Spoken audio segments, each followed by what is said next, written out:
the military.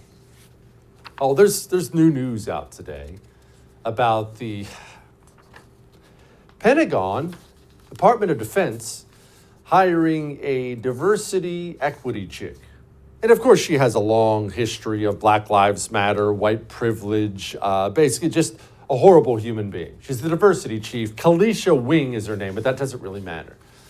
And it got me thinking about this. I've been thinking about this a lot. You see what's happening to the military. You see what's happening and how fast it's happening, how fast the rot is taking place, how they're purging all the people who think like you. And then the soft purge means they don't want anyone new who thinks like you. And I think about this. And I think maybe we're a little bit naive about our military and exactly why it's happening. You know what every single totalitarian state in the history of the world has done? They have used their military. You got all those guns and people who can hurt people and kill people, right? They have used their military against their political opponents domestically. This is something that every totalitarian regime has happened. You can mention this to anyone historically if you could travel back in time, and they'd say to themselves, oh yeah, absolutely. Of course that's what they do. You understand that that's part of the reason why they're doing what they're doing here, right?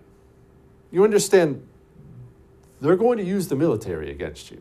And hold on, because I know what you're doing right now. Jesse, the military would never, Jesse, you're being over the top. That's crazy. They would never. Okay, all right, just a little example for you here.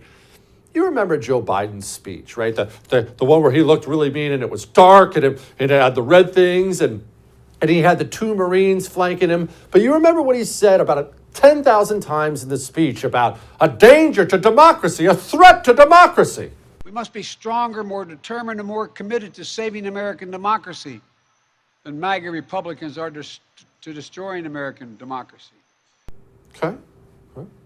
Well, that speech obviously wasn't popular at all.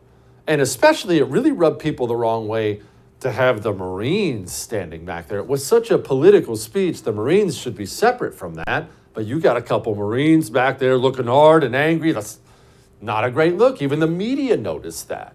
So the media, the next day, the media asked Corinne Diversity Hire, why the Marines standing there?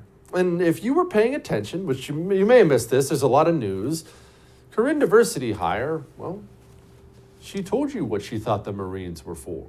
The presence of the Marines at the speech was intended to demonstrate the deep and abiding respect the President has for these service members, to these ideals and the unique role our independent military plays in defending our democracy. Well, am I still crazy? You're a threat to democracy. You're a threat to democracy. You're a threat to democracy. You're a threat to democracy. Hey, Corinne Diversity Hire, why are the Marines there? They're there to defend democracy. Still think I'm nuts? Wake up to what they're doing.